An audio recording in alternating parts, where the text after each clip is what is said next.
Bom, obviamente nós vai na notário para alanta oficialmente e Bonaire Film Association. Essa aqui está para uma organização que ainda com turistas que tem a ver com filmação que se na Bonaire, também junto pode DAC para nós por atender coisas, não comecei a atender para o grupo aqui e também nós tem diferentes coisas que está caminhando em boa direção e tem coisas também que nós me diz traz um tique para pôr na riba a linha correta. Então essa é a intenção da organização aqui.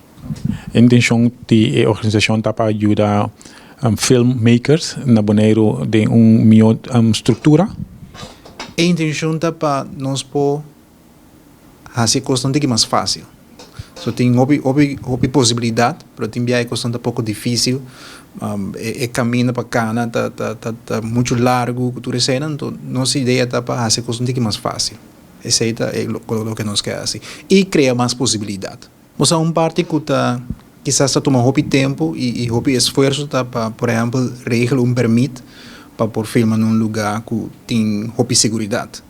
Então, como o que nós queremos fazer é que via de organização aqui, está ficando mais fácil.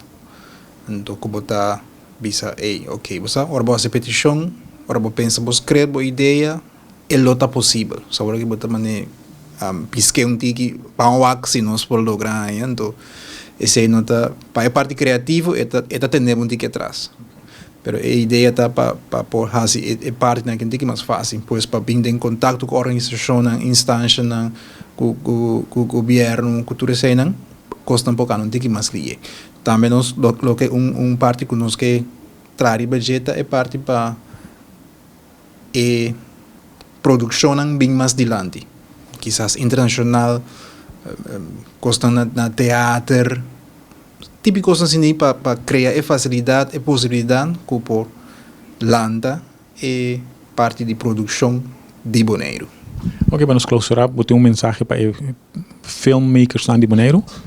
Bom, agora aqui nós falamos de organização e agora está na cada de estamos a praticar isso aqui para acercar-nos, virar membro, para se não juntos nós podemos caminhar para nós poder chegar a algo que está bom para nós todos.